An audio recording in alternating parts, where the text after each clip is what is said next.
नमस्कार दोस्तों। काफ़ी लंबे अंतराल के बाद हम एक दूसरे से मुलाकात कर रहे हैं।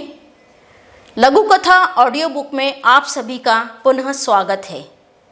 इस बार हम आपके सामने एक नए तरीके से कहानी प्रस्तुत करने जा रहे हैं। आशा करती हूँ आप सभी उसे पसंद करेंगे।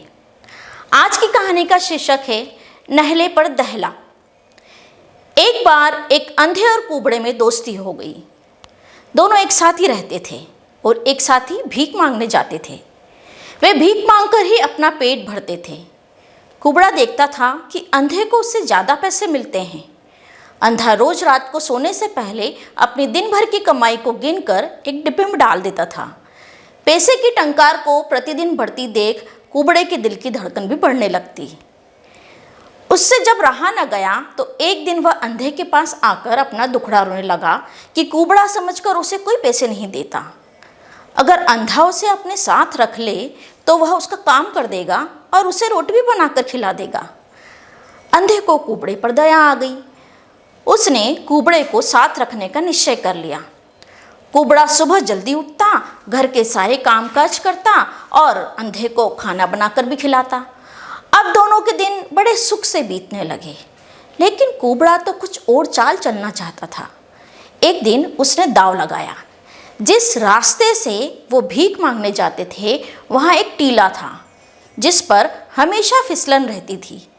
एक दिन शाम के समय जब वे वहाँ से गुजर रहे थे तो कुबड़े ने अंधे का हाथ छोड़ दिया और उसे नीचे की ओर धक्का दे दिया। बेचारा अंधा ढेले की तरह नीचे की ओर लुढ़कने लगा। अपने बचाव के लिए उसने खूब हाथ पैर मारे। किस्मत से उसका हाथ एक झाड़ी से अटक गया। उसने कसकर उस झाड़ी को पकड़ा और लगा जोर जोर से चिल्लाने। वह कुबड़े को व्याकुल होकर पुकारने लगा। अंधे की पुकार सुनकर अचानक कुबड़े का मन भी पिघल गया और उसने भागकर उसे ऊपर की ओर खींच लिया। ऊपर पहुंचने के बाद अंधे ने पूछा, क्यों बे कुबड़े, तूने मुझे धक्का क्यों दिया? कुबड़ा चालाक तो था ही, उसके पास भी जवाब तैयार था। बोला, नहीं भाई, मैंने तुम्हें धक्का नहीं दिया, वो तो मेरा पाँव एक पत्थर से टकरा गया था जिससे तुम्हारा हाथ मुझसे छूट गया और धक्का लग गया। अंधा चुप रहा, लेकिन मन ही मन वह भाव गया कि इस आस्तीन के सांप से होशियार रहना होगा।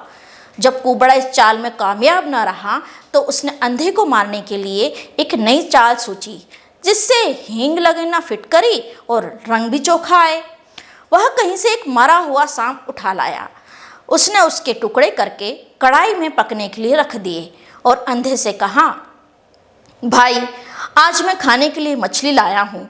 मैं ज़रा काम से बाहर जा रहा हूँ, तुम बस इसे हिलाते रहना और जब पक जाए तो मेरे हिस्से का रखकर तुम खा लेना। कुबड़ा तो चला गया। उसने सोचा, अब तो अंधा आज अपने हाथों मरेगा और मेरे लौटने तक उसका काम भी तमाम हो जाएगा और उसकी सारी जमा पूंजी मेरी हो जाएगी। उसके जाने के बाद अंधे ने सांप के टुकड़ों को धीरे धीरे हिलाना शुरू किया। उन टुकड़ों के पकने से जो भाप उड़ी उससे उसकी आंखों से लगातार पानी बहने लगा। थोड़ी देर के बाद उसे ऐसा लगा कि मानो उसे सब दिखाई देने लगा है।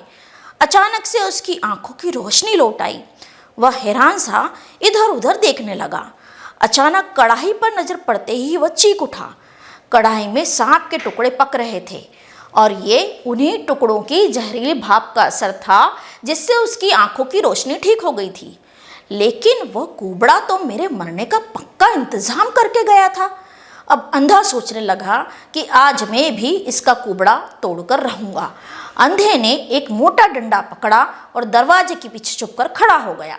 काफ़ी रात के बाद जब कुबड़ा खुशी खुशी घर लौटा और जैसे ही उसने दरवाजे के अंदर कदम रखा कि अंधे ने डंडे से धमाधम उसे पीटना शुरू कर दिया। पीट पीट कर उसे नीचे गिरा दिया। अब वह अंधा बोला, क्यों बे धोखेबाज, तू मुझे मार डालने को सांप के टुकड़े कढ़ाई में डालकर गया था। वो तो मेरी किस्मत अच्छी थी कि उस सांप के टुकड़ों की भाप से मेरी आंखें ठीक हो गई और मैं तेरे षड्यंत्र से बच गया। कुबड़े ने तुरंत ही बात बनाकर कहा, दोस्त, तूने फिर मुझे गलत समझा। देख, मैं तेरे अंधेपन का इलाज करने को ही सांप के टुकड़े कढ़ाई में डालकर गया था, लेकिन अब अंधा कुबड़े की चालाकी समझ चुका था। अतः उसने भी नहले पर टहला मारते हुए कहा, तो मैंने भी तेरा कुबड़ा ठीक करने के लिए तुझे डंडे से पीटा है।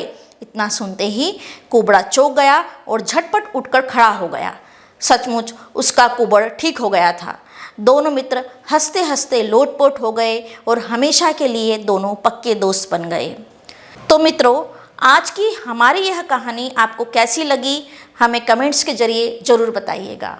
धन्यवाद।